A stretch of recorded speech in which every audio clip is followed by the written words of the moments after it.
Сен жасаған эмгектер ар убакта эл арасында эскерилип айтылып жүрсө, демек сен бул өмүрдө өлгөн жоксуң деген улуу ойду айтып өткөн жазуучубуз Чыңгыз Төрөкулович Айтматовдун 90 жылдык мааракесин отурлай Жогорку Кеңештин басма сөз кызматы уюштурган жазуучунун китептерин жаштар арасында жайылтуу жөрөлгөсү. Бүгүн Жогорку Кеңештин депутаты Тилаев Талылды Гапыровичке келип жеткен мезгили, ал бүгүн карыгартаңдарга жардам берген волонтерлор жаштар менен жолугуп, Айтматов тууралуу өзүнүн ой пикирин билдирип, китептерин тапшырат. Чынын айтканда ошо Чыңгыз Төрөкуловичтун чыгармалары менен чоң ойдук деп айтсам болот. Жаш кезибизден ошол мектепте окугандан баштап ушул кишинин баардык чыгармаларын окуп чыгып, эң мага жакыны ошо эрте келген турналарда. Султанмурат, Мырзайым, ошо сүйүү.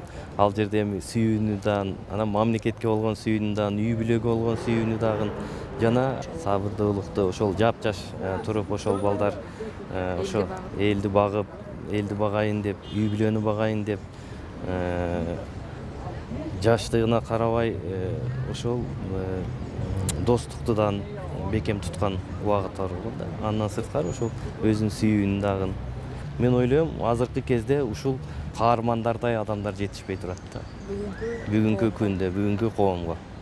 Мен айтат элем, ушундай биздин мына жаш өсүп аткан болочокторубузга ушул тарыхыбызды окутпасак, тарыхыбызды билбесе, биздин ушул жашоого кимдер ушундай кыйын жол менен алып келгенин билбесе, биздин келечегибиз да бүтүн болот да.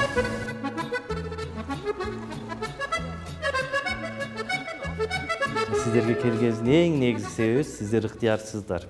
Сиздер муну окуп, сиздер ушул чыгармаларды, ушул китептерди, ушул насааттарды элибизге дагы даңазалап жеткизет деген ниетте биз сиздерге келдик. Ошол барган үй бүлөлөргө, барган жерлериңиздерде да ушул агабыздын быйыл 90 жылдык болот деп ушул чыгармаларды айтып жеткизет деген ниетте келдик.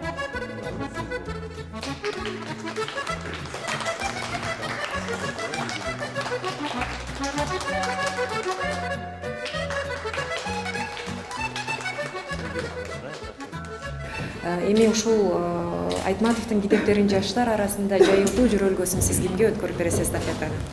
Мен эстафетаны ушул Жогорку Кеңештин депутаты, СДПК фракциясынын мүчөсү, бюджет жана финансы комитетинин төрагасынын орун басары Кримов Улан Берилбаевичке өткөзгөн.